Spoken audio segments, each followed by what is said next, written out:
আসসালামু আলাইকুম। কুকিং হাউজে সবাইকে স্বাগতম জানাচ্ছি আমার আজকের রেসিপি দেখার জন্য। আজ রান্না করব ডিম আলুর ডালনা। ডিম আলুর ডালনাটা খেতে খুবই টেস্টি এবং মজার হয়। রুটি, পরোটা, সাদা ভাত, পোলাও, খিচুড়ি সবকিছুর সাথেই পরিবেশন করা যায় এই ডিম আলুর ডালনা।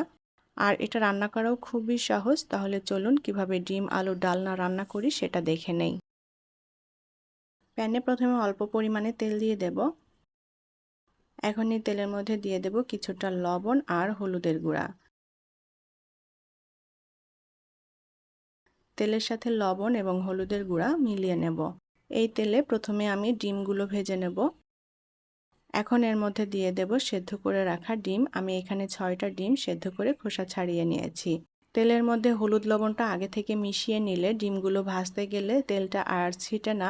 অনেক সময় দেখা যায় ডিমটা ভাজতে গেলে তেলটা ছিটে গায়ে লাগে। আর এরকম করে আগে থেকে যদি তেলের মধ্যে হলুদ লবণ দিয়ে তারপরে ভাজা হয় তাহলে কিন্তু এই তেলটা আর খুব বেশি একটা ছেটে না, গায়েও লাগে না। ডিমগুলো খুব বেশি কড়া করে ভাজলে শক্ত হয়ে যাবে, যার কারণে হালকা একটু ভেজে নিতে হবে। আমি ভালো করে নেড়েচেড়ে ডিমগুলো হালকা লালচে করে ভেজে নিয়েছি। এখন তেল থেকে তুলে নেব। এখন ওই তেলের মধ্যেই দিয়ে দেব আলু। এখানে আমি সেদ্ধ আলু নিয়েছি।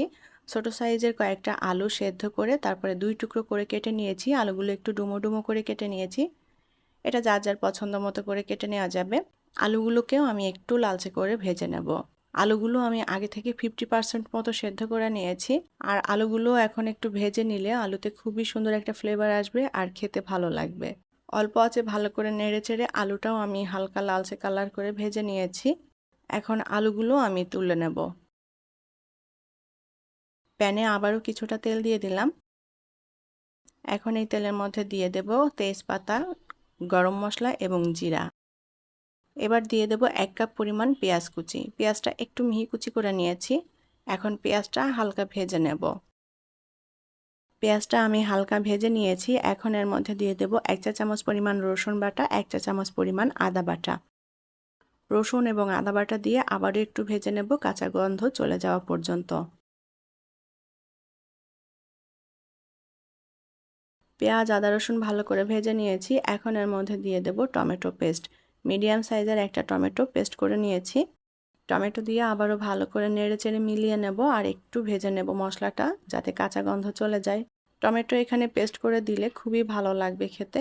কেউ না দিতে চাইলে এটা বাদ দিতে পারেন। মশলাটা একটু ভেজে নিয়ে এখন এর মধ্যে কিছুটা পানি দিয়ে দেব মশলাটাকে ভালোভাবে কষানোর জন্য। এখন এর মধ্যে দিয়ে দেব 1.5 চা চামচ পরিমাণ শুকনো মরিচের গুঁড়া, 1 চা চামচ ধনিয়া গুঁড়া, 1 চা চামচ জিরা গুঁড়া, হাফ চা চামচ হলুদ গুঁড়া, স্বাদমতো লবণ। গুঁড়া মশলাটা ভালো করে নেড়েচেড়ে মিলিয়ে নেব। আর মশলাটা এখন কষিয়ে নিতে হবে। মশলাটা যত ভালো করে কষানো হবে স্বাদটাও ততই ভালো হবে। ঢাকনা দিয়ে ঢেকে দেব। 5 মিনিটের জন্য ঢাকনা দিয়ে ঢেকে দিয়েছিলাম মশলাটা। এতে করে মশলাটা অনেক সফট হয়ে যায়, যেহেতু এখানে গুঁড়া মশলা ব্যবহার করেছি।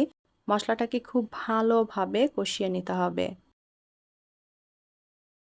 মশলাটা ভালো করে কষানো হয়ে গিয়েছে, তেলটাও উপরে উঠে এসেছে। এখন এর মধ্যে দিয়ে দেব সেই সেদ্ধ ভেজে রাখা আলু। আলুটা দিয়ে মশলার সাথে ভালো করে নেড়েচেড়ে 2-3 মিনিট কষিয়ে নেব। আলুগুলো কিন্তু পুরোপুরি সেদ্ধ করিনি, 50% মতো সেদ্ধ করে নিয়েছিলাম। আর রান্না করতে করতে বাকি 50% সেদ্ধ হয়ে যাবে। মশলার সাথে আলুটা আমি 2-3 মিনিট ভালো করে কষিয়ে নিয়েছি। এখন পানি দিয়ে দেব সেদ্ধ হওয়ার জন্য, আলুটা যাতে পুরোপুরি ভালোভাবে সেদ্ধ হয়ে যায়। ঢাকনা দিয়ে ঢেকে দেব। 3-4 মিনিট পর ঢাকনাটা তুলে নিলাম। আলুগুলোকে একবার উল্টাপাল্টা করে নেড়ে দেব। মশলার সাথে আলুটা খুব ভালোভাবে কষিয়ে নিতে হবে, যেন আলুর মধ্যে মশলাটা ভালোভাবে মিশে যায়। এখন এর মধ্যে ডিম দিয়ে দেব। ডিম দিয়ে খুব ভালো করে নেড়েচেড়ে এখন ডিম আলু একসাথে কিছুক্ষণ কষিয়ে নেব।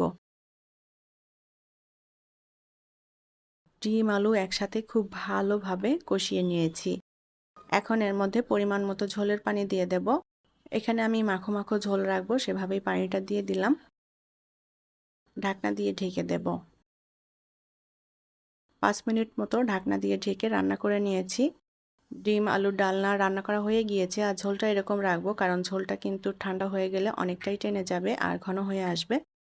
এখন এর মধ্যে দিয়ে দেব 1 চা চামচ পরিমাণ টালা জিরা এবং গরম মশলার গুঁড়া। গুঁড়া মশলাটা দিয়ে ভালো করে নেড়েচেড়ে মিলিয়ে নেব আর একটু ঢাকনা দিয়ে ঢেকে দেব যাতে গরম মশলা এবং জিরার ফ্লেভার ভালোভাবে মিশে যায়।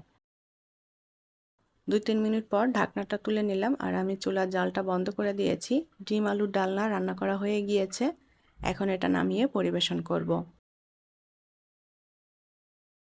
তৈরি হয়ে গেল দারুণ মজাদার এবং টেস্টি ডিম আলুর ডালনা। ডিম আলুর এই ডালনাটা রুটি, পরোটা, সাদা ভাত, পোলাও, খিচুড়ি সব কিছুর সাথেই পরিবেশন করা যায়। দারুণ মজার এবং টেস্টি হয় খেতে। আশা করছি আমার আজকের রেসিপি ভালো লেগেছে। যদি ভালো লাগে প্লিজ ভিডিওটি শেয়ার করবেন। পরবর্তী রেসিপি দেখার আমন্ত্রণ জানিয়ে বিদায় নিচ্ছি। আল্লাহ হাফেজ।